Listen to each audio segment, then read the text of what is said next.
Hello, everyone. Welcome back to Right to the Source. We are on episode 20. My name is Robin Harrison. I'm here as ever with the butthead to my Beavis, Mr. Ed Birkin. Ed, how the devil are you today? I'm well, thank you. I don't know if I've ever actually seen Beavis and Butthead. It's very good. Bill and Ted, I've seen that. You've seen Bill and Ted? Let me do some. There we go. I've seen Bill and Ted, yeah. That's good. You've seen... I'm sure there's a line I can remember from, someone used to quote it when I was at primary school. So can I drag this up from over 30 years ago? No, carry on. No, you can't. Okay.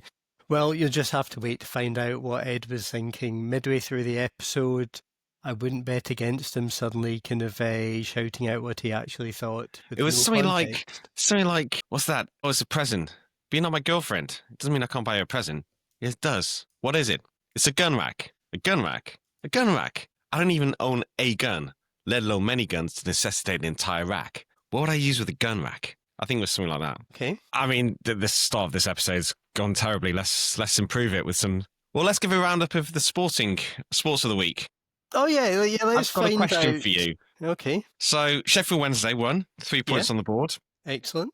Sheffield United lost again. No. Oh, no. 0 points because of the mighty Charlton. Shout out to our Steve Sidwell lookalike fan, Charlton fan, who's very happy about it. Who is actually one of the only people I know who listens every single week. Although I think he just fast forwards to search for a quote for himself. When you bring him up. Anyway, so Sheffield Wednesday 1-0 up against a terrible Portsmouth team. I say that their manager said, it's the worst we've ever played. Anyway, then a through ball came second half. Through ball goes through, played down the pitch. And the defender was massive favourite to get there and pulled up with did his hamstring and pulled up so he couldn't run. So then the striker pretty much had a free ball, through and went on and scored. And I just felt a bit not quite right. Now, I know you only stop games with head injuries and stuff, and don't get me wrong, I'm glad Sheffield Wednesday got the first 3 points. And I wouldn't blame anyone for carrying on. But it's my team, I don't know, I just felt as though it was on the cusp of unsportsmanlike. But then, where do you draw the line kind of thing? If anyone just... Because also you have players who just fake it. Yeah? Quite frankly, you cannot trust footballers. So this guy didn't. But at what point do you kind of go, well, he wasn't going to win the race, so he pretends that he's hurt a bit, or if he's just fallen out, So I get why they carried on, but it just still felt a little... Yeah, no, I can get that. I mean, I always remember when Di Canio, I think it was against Everton, the keeper went down injured and he just kicked the ball out of play. Yeah, but back in the day, people didn't fake injuries as much. No, that's true. People complain about the rule that if you get injured, if you get the physio on, you then have to go off for a few seconds, and it disadvantages the team who's someone's got an injury if they're defending a free kick or something. I'm like, well, you need to. I'd keep them off for longer because, quite frankly, it's just you can't trust players not to cheat and waste time by doing that. So you have to disadvantage it. And real injury, then so be it. But well, that's why they call it gamesmanship now. They've got a way to gamesmanship. It's a way of sort of excusing it, isn't it? Yeah, calling it gamesmanship or he's being clever there. No, he's not. He's cheating. They're just, some of them are scummy. Anyway, let's not go on to that. But yeah, so the Jags won, and the Oilers started their pre-season with 2 wins and a loss. So... Yeah, we're doing all right. Yeah. The Birkin sports stable is not at its lowest ebb. That's nice. That's nice. Yeah, it is. Yeah. Do you want a story of the week? Yeah. My story of the week was going to be that I'm not going to watch Sheffield Wednesday against QPR, but instead going to play golf for the first time in a year and watch the Ryder Cup, where I really hope we stuff those money-grabbing Americans who are that should be the story of the week. We want to get paid to star in the Ryder Cup. No. The Europeans aren't getting paid. It's just... And they're charging $750 a ticket to go and watch it. It's just... Wow. I mean, the players are going... So the players' argument is, yeah, but the Ryder Cup makes all this money because they're charging so much. We should get some of it. No. Right. Anyway, your story of the week. Yes, we're about 4 or 5 minutes in and you've insulted all footballers and American golfers. It's a good start. I think that's fair. So I've actually got 2 for you. So the first one, a new freelance writer, a guy called Martin Björk, he's come on board and he's started with a piece digging into, the motivations behind tax increases in Europe. So that's obviously something that we've talked about quite a lot in the podcast. It's interesting to get a few different industry perspectives on that. So definitely recommend reading that. And second, just because I think the news is very interesting, I wanted to bring up Yolo Group. Okay. So Yolo Group, a big crypto operator, incredible business, really kind of meteoric rise. They are pivoting from grey markets to a regulated offering, pursuing licenses in the UAE. I think they also mentioned Finland as another one where they expect to grow. And as part of this, they are shutting down sportsbet.io and bitcasino.io, which were their two kind of like global operations. So they are shutting that down for this full regulated market pivot. And I mean, it's one of these things. I remember I saw, the announcement, and you kind of start skimming it, and then you suddenly think, holy shit, this is actually a huge deal. Like, that is a real kind of line in the sand for a crypto operator to draw. Well, it's also quite a strange thing to do, because I don't know why they wouldn't just do what, how do we put this out being sued? Others allegedly would do, where you just hive them off into a arm's length other entity and then just keep making loads of money, and then just have your own, go, oh, it's nothing to do with us. It just, if you go through 17 different shell companies, you may find the same beneficial owner. So actually just shutting it down, yeah, I mean, they make a lot of money. Mm-hmm. Oh, no, both those brands are incredibly successful. But it's interesting as well, the fact they're going into the UAE, because GCGRA has been very vocal about the fact that it wants to create this kind of, innovation hub within the regulated environment. So they want to look at kind of new products and new kind of like whether it's mechanics, whether it's kind of forms of delivery, and find a way to do that responsibly and safely, but also sustainably in a regulated environment. And someone like Yolo Group, obviously with the capabilities that it has, because don't forget, on top of these B2C operations, it's got a B2B operation, and then it's got Yolo Ventures, where it's been putting money into a lot of companies. Obviously, one of the businesses, I remember I went to their kind of investor showcase in Tallinn a few years ago, because essentially they were building out a bank. It's really kind of big, ambitious project. So it's the fact that it is essentially kind of pivoting in this way is really quite remarkable. And also, I think it shows a lot of leadership. I think that's one of the things that really impresses me about it. Go on, expand on that. Well, I think of having built up a business in a largely grey environment, to then disavow that. I couldn't. Well, I'm not saying I couldn't disagree more, but I think that is just being so nice. I haven't read the article you guys have written. I'm sure it's all lovey-dovey. I don't think that is naive. Look, I don't think that is naive, and I will tell you why. I will do a counter argument. I'm not saying this is my view, but let's do a counter argument. Okay. You have companies that for a long time have been mainly operating in regulated environments. Mm-hmm. These guys who've been operating, quote unquote, illegally to make a shit ton of money, that now puts them in a very beneficial situation to compete with people in regulated environments, because they've got a load of money they made illegally, whatever, we're not using allegedly, illegally, whatever you want to call it, to not be sued. So if you're in, let's say, I don't know, Denmark, Sweden, like something where your profit margins have been hammered and you're making very little money, and in the past 3 or 4 years, all these grey market, I'm going to call them operators, have been crypto things, have just taken huge amounts of money out of the market without any tax, because that's why we've seen the channelization go down with the rise of these. They suddenly go, oh, we'll get a license, we've got a customer base, we've just made a load of money, and now we've got a war chest to compete against you guys who don't have that same war chest because you haven't been making much money because you've been operating legally. That's not leadership. That's cheating, effectively. That's one argument.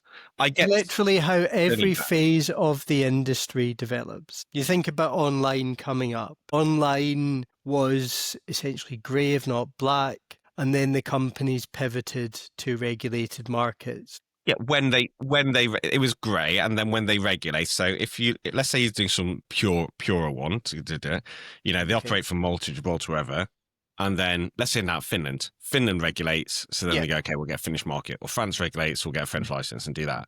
Yeah. That's very different to continuing to operate in a market that has a set. This is Denmark. This is the only legal gambling is with a Danish license. I don't care if you're based in Curacao, Djibouti, or whatever. If you continue to operate in that market without a license, then I think you're getting an unfair advantage against the licensed people and use the money you've made to then fight against them. I don't think that, not Yolo, but I think that there's an argument that as much as regulators want to get as many people on shore as possible to try and have the onshore channelization, if you've been blatantly disregarding the rules, whether you should be allowed to get licensed. Well, there's obviously going to be suitability tests.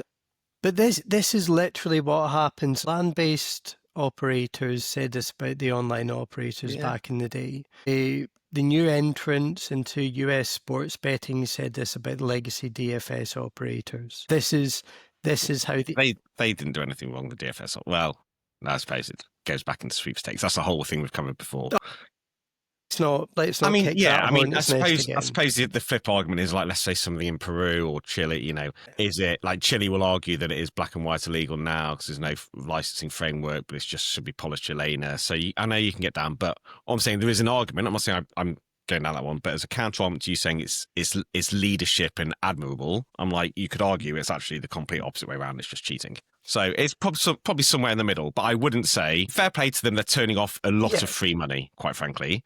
But, should they have got that in the first place? You could say people who have been admirable and did that 10 years ago, they're like, well, hang on, you're praising them because they just decided to do it later. No, I think in the current context, one of what I've definitely been seeing recently, and a lot of other people have commented on this as well, is the grey/black operators are becoming a lot more visible and almost, let's face it, gleeful at how clever they've been to find these new ways to make all this money.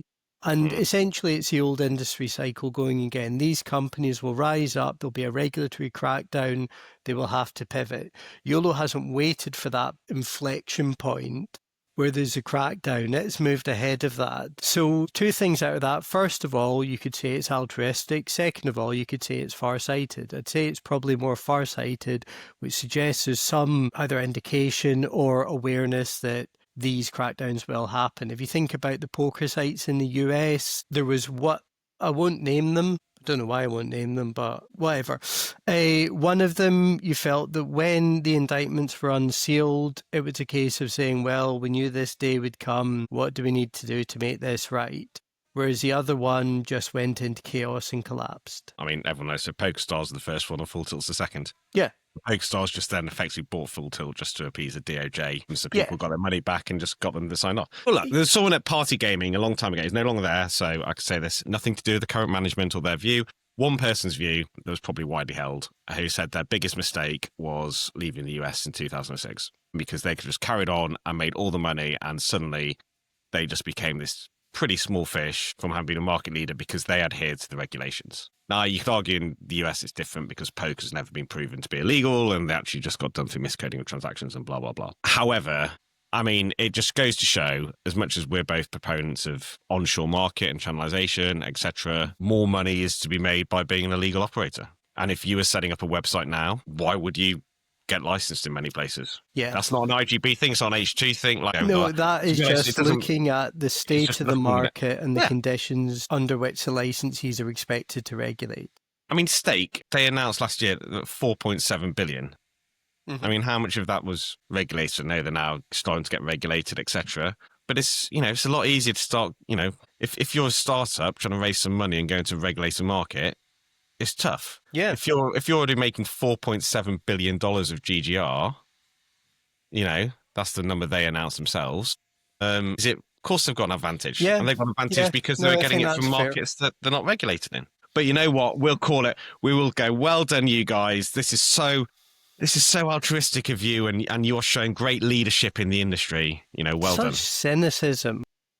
Right. I have a call in 20 minutes because you were late, because you had a call. Why don't we skip on to the ones that we're doing and talking about B2C, B2B operators? Why don't we go with Golden Matrix first rather than Singapore? I want to talk about Singapore first. Well, you're in charge, so let's talk about Singapore. Yeah, let's talk about Singapore because especially the land-based market, because I think that's a really interesting point of discussion because essentially it's a tale of two properties. You've got Marina Bay Sands operated by a Las Vegas Sands, and you have Resorts World Sentosa operated by Genting Singapore, a subsidiary of Genting Group.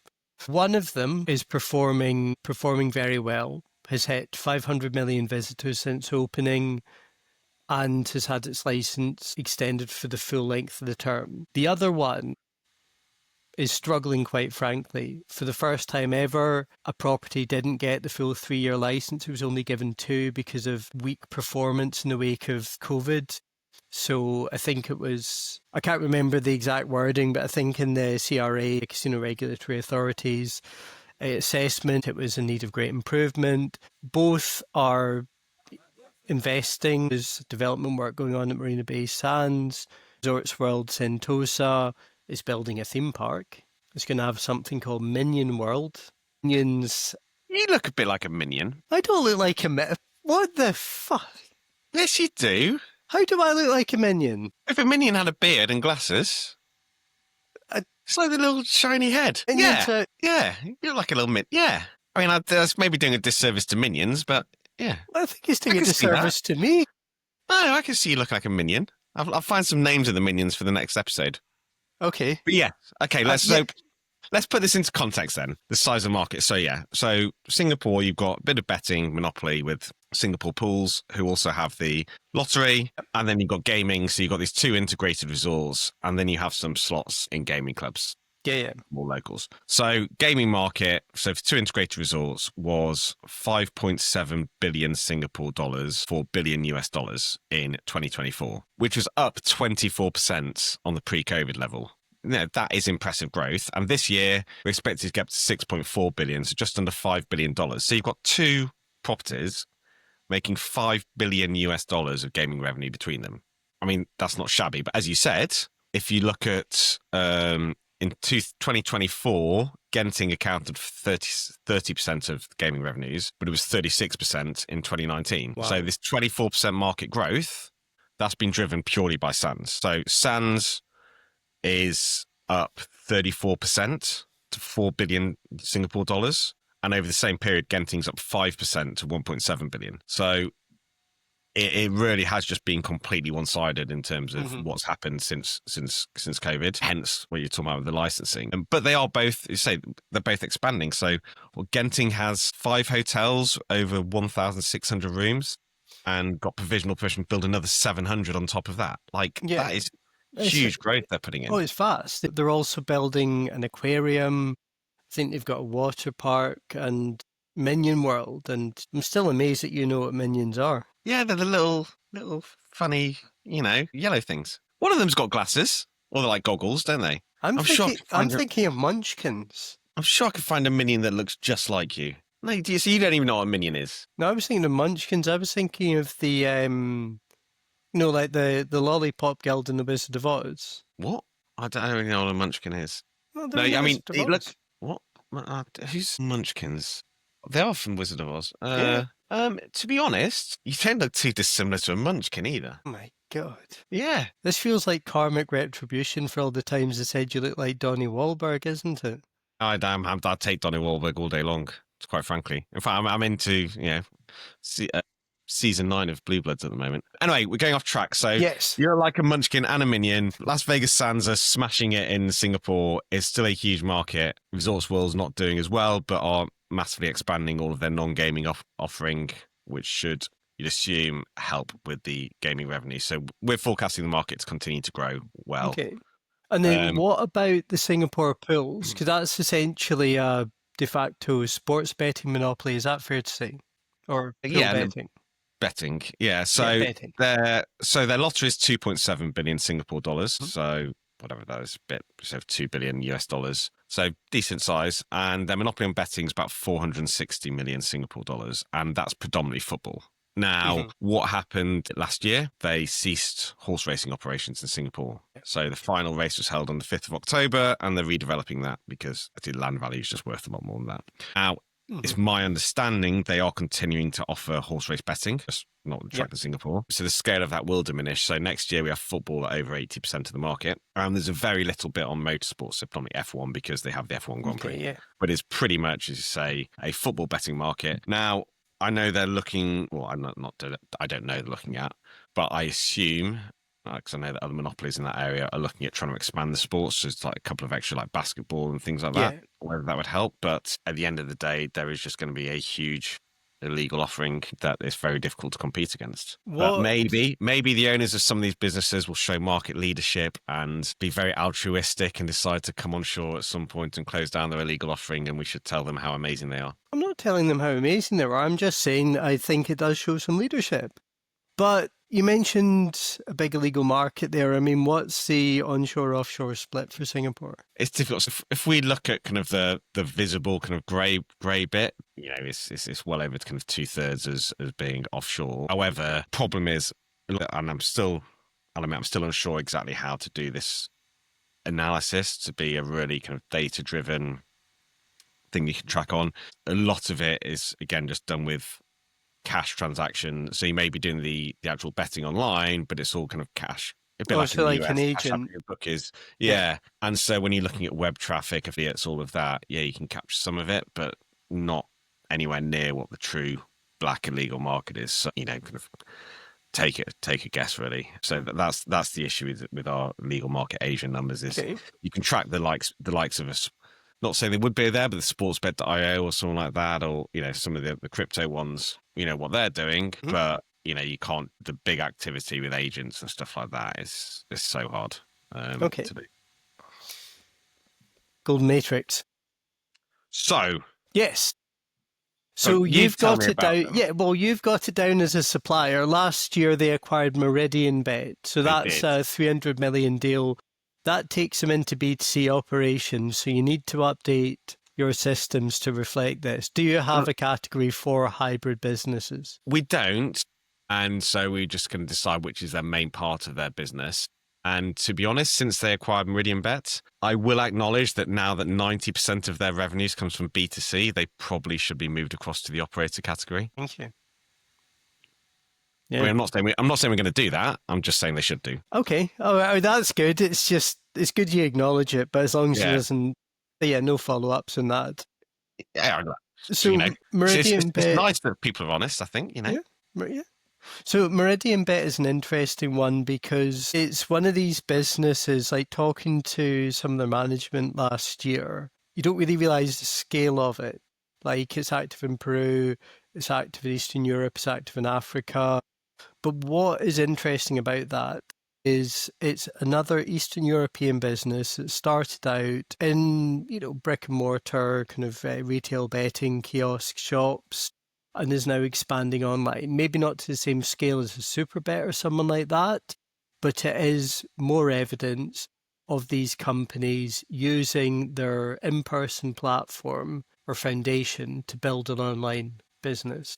That and just developing a good scalable business in a market where some of the traditional guys just weren't that interested. Like, when I was back in the city and look at, the sporting bets and Ladbrokes at the time, Nantain and, blah, blah, blah, William Hill, 888. And none of them were talking about launching in Serbia. No. There's a market, it's a decent market. You then become market leadership and expand. And as you say, they're making, good amounts of revenues. So to put it into context, when they got bought at the beginning of Q2 24, their revenue went from Golden Matrix's revenue went from $10 million in Q2 23 to 40 million in Q2 24, and it's like 11 million in Q1. So effectively 30 million a quarter. So 120 million plus of revenue is now coming from, Meridian Bet. So it's a good business. They say they got a license last year in South Africa.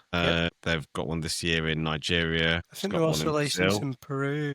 Yeah, so they look at LATAM. What's interesting is they didn't, before the deal, they used to disclose a split of revenues. Prior to the acquisition, Golden Matrix was 39% Asia, 59% UK, and 2% from LATAM. Mhm. even with the presentation of the acquisition, there is zero geographical analysis done. So, yeah, we think a lot of it is in these markets, and they've got license, like 15 licenses. Yeah, they've got a decent amount of licenses. Mhm. It does make me a little skeptical when they don't give any of their Of course. geographical distribution.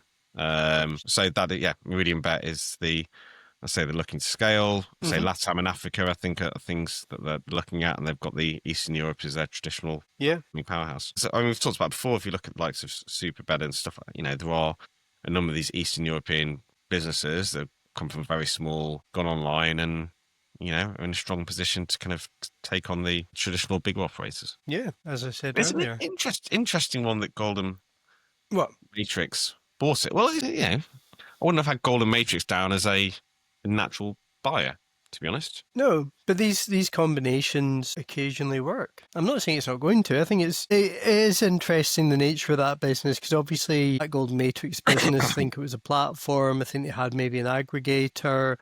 There's some sort of like prize draw stuff, which you always worry toes align with, the sweepstakes products we're seeing. I'm always a bit wary of those in terms of, how we can present them in our coverage and indeed in this podcast.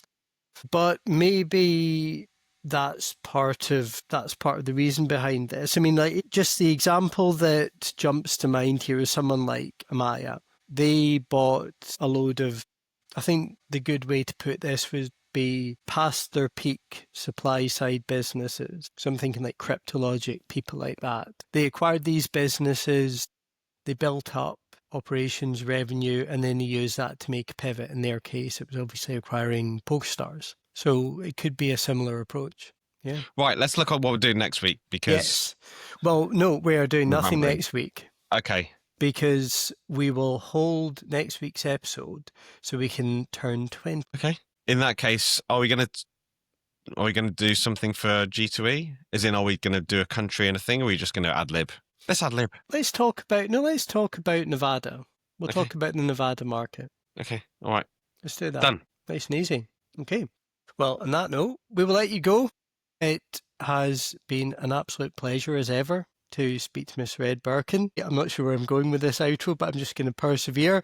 This has been episode 20 of Right to the Source. No episode next week because we'll hold off for Vegas and Our coming of age. Our coming of age. What a terrifying thought.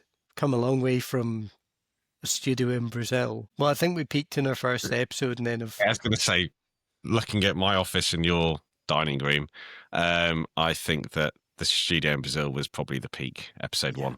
And then 21 will be on the show floor at G2E. Yes, we will. All right. Thanks everyone for listening, and we'll see you in the next one.